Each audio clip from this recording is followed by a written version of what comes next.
In October of 1902, a steamship named the SS Ventnor departed from the shores of New Zealand on what should have been a routine voyage across the Pacific.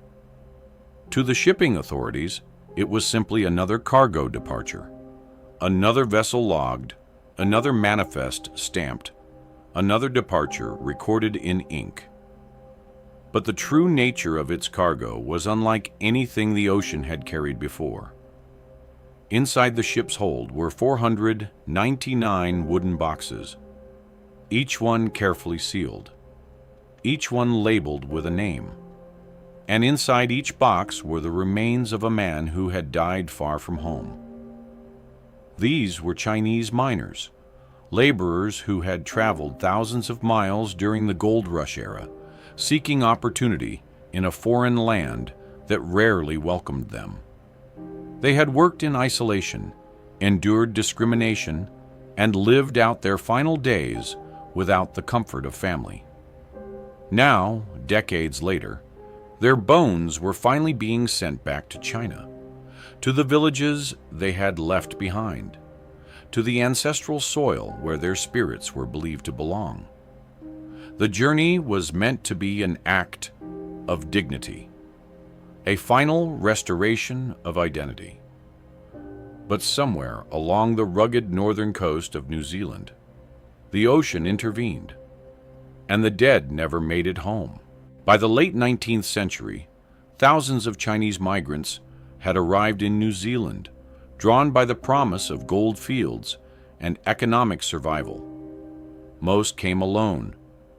They left behind wives, parents, children, believing they would one day return with savings, perhaps even prosperity. Instead, many found themselves working abandoned claims, scraping wealth from land others had already exhausted, surviving in harsh climates while facing systemic hostility from local authorities and communities. Anti-Chinese sentiment was common. Special taxes were imposed. Social integration was discouraged. Isolation became a quiet norm. When these men died, often without family present, their bodies were buried in foreign soil.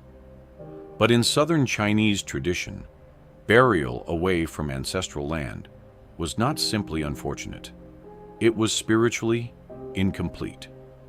To rest in foreign ground meant disconnection from lineage, from family, from home. So Chinese benevolent societies began organizing what was known as bone repatriation. Years after burial, graves were carefully reopened. Bones were cleaned, cataloged, and placed into individual containers. Each box carried a name, a hometown, and the hope that one day the remains would return to familiar earth. The SS Ventnor was entrusted with nearly 500 of these men, 500 unfinished journeys. When the SS Ventnor left Wellington in October of 1902, there was nothing in her appearance to suggest that this voyage would be remembered more than a century later. She was not a grand liner, nor a warship, nor a vessel of political consequence. She was simply a working steamship, her hull weathered by previous crossings, her boilers steady, her crew accustomed to routine passages along New Zealand's rugged coastline. But in her hold rested something that made this journey different. Below the deck, stacked carefully in wooden crates, were the remains of 499 Chinese miners, men who had crossed oceans, seeking gold and fortune, only to die in isolation. Their bones had been exhumed, cleaned, and sealed for repatriation, each crate marked with a name and a place of origin. The ship was not only carrying cargo, it was carrying unfinished returns. As Ventnor made her way north along the western coast, the sea grew increasingly unsettled. These waters were unforgiving, scattered reefs, unpredictable currents, and coastal rock formations that had humbled sailors for generations. Navigation in 1902 relied on charts that were not always precise, on visibility that could vanish in a moment, and on judgment that could falter under pressure. Somewhere off the coast, in fading light and imperfect visibility, the ship struck a submerged rock. There was no explosion, no cinematic rupture of steel, just a deep, sickening vibration through the hull, the kind that tells experienced sailors something irreversible has occurred. Below the waterline, metal had torn. The ocean had found an opening. At first, the damage did not seem fatal. Pumps were engaged. The captain assessed the situation with measured restraint. Ships had survived groundings before. The crew moved methodically through their routines, trusting in machinery and experience. But sea water does not rush in with drama. It advances with patience. Slowly, steadily, it began filling the lower compartments. The added weight altered the balance of the ship, and Ventnor began to lean, just slightly at first, enough for boots to slide a fraction of an inch across the deck. Lanterns swayed a little wider. Doors no longer hung perfectly straight in their frames. As the hours passed, the lean grew more pronounced. The pumps strained against the rising water, but they could not outpace the sea. Wind intensified along the coast, churning the surface into something restless and erratic. The captain made a calculated decision: attempt to reach shallower waters and beach the vessel before she was lost entirely. It was a race against physics. Inside the hull, water had now reached the cargo holds. There, in darkness, the wooden crates that held the miners' remains were surrounded by the cold Pacific. The symbolism would only become clear in hindsight. Men who had left China seeking fortune, who had died in foreign soil, now descending again into foreign water. Above deck, the angle of the ship grew impossible to ignore. Movement required effort. Footing required balance. The horizon no longer aligned with the deck. Distress signals were sent. Lifeboats were readied. There was urgency, but not chaos. The kind of quiet, concentrated intensity that settles over experienced crews when they understand that survival depends on order. One by one, lifeboats were lowered into dark, unsettled water. Some men made it clear, others did not. By the early hours of the morning, the Ventnor's fate was sealed. Her bow dipped lower, her stern rising slightly, as gravity and water collaborated in slow inevitability. The sounds of metal under pressure echoed through the structure. Groans, strains, the language of a ship surrendering to forces older than engineering. And then, gradually, she slipped beneath the surface. There was no spectacle, no fiery collapse. Just the steady disappearance of wood, steel, and history into black water. 13 crew members were lost, and with the Ventnor went 499 men who had already once been buried in foreign land, their final return delayed again, suspended now somewhere beneath the Pacific. The ocean closed above them, and for nearly a century, silence followed. For decades, the Ventnor lay undisturbed beneath the Pacific, somewhere off the rugged northern coast of New Zealand. Storms passed above her. Generations came and went. The men whose bones had once filled her hold faded into archival records and family stories, their names preserved only in association ledgers and aging documents. The ship became a historical footnote, a tragic loss at sea, one of many in the early 20th century. But the ocean does not keep everything forever.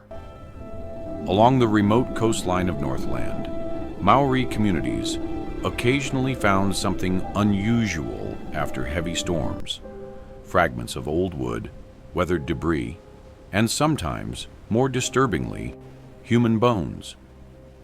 At first, these discoveries were treated with the quiet seriousness reserved for ancestral remains. The bones were not ignored. They were not displayed. They were buried with care, according to Maori custom, as unidentified dead who deserved dignity.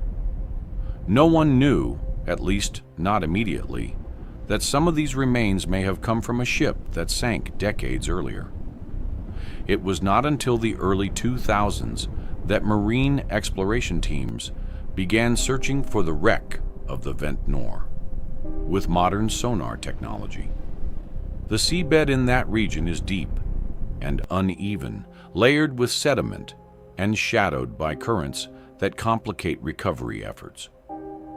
When the wreck was finally located more than 100 years after the sinking, it rested nearly intact in deep water. Steel structure collapsed inward, machinery frozen in time, cargo long since dispersed. The discovery reopened a question that had been silent for a century. If the wreck was here, what of the remains?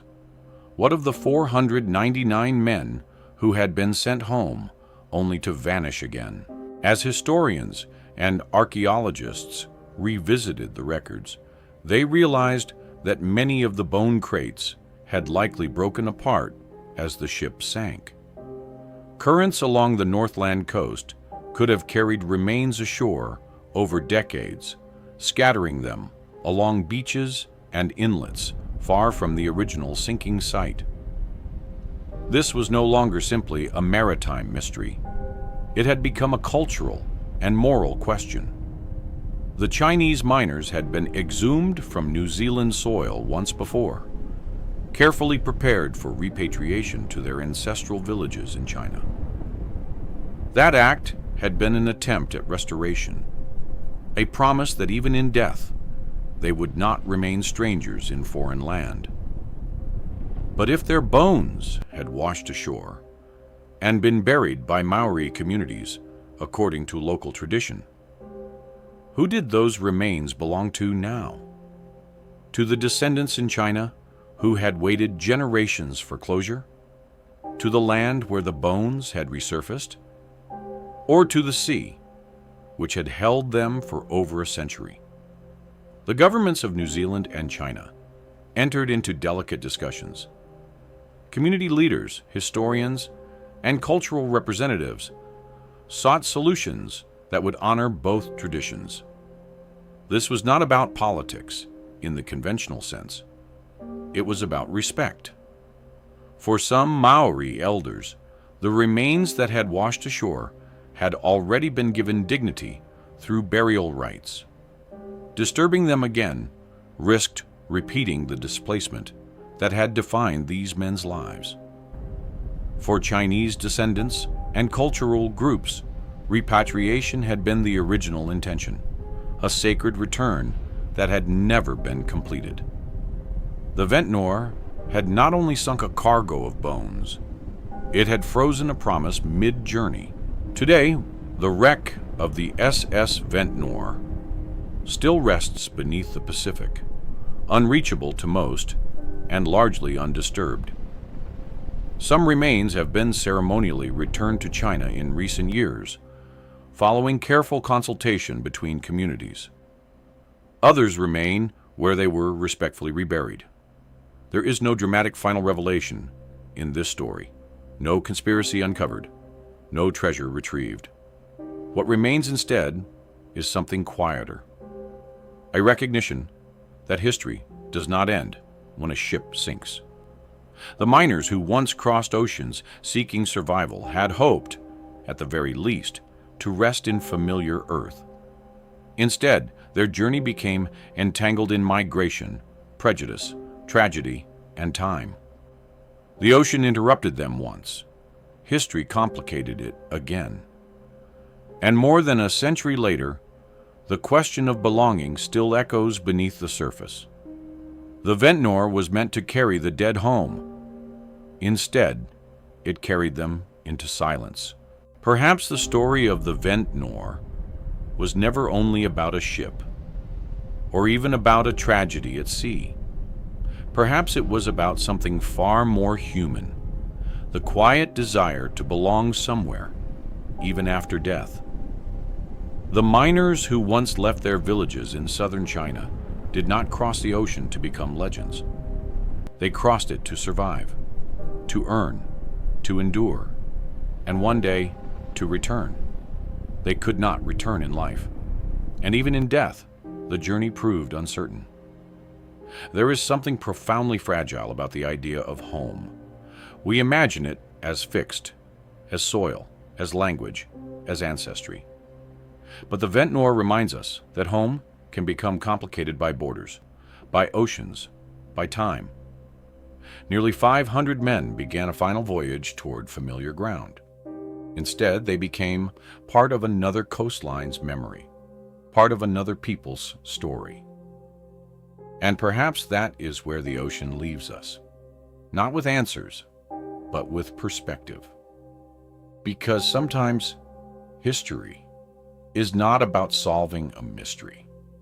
Sometimes it is about understanding the weight of what was lost and accepting that some journeys never truly end.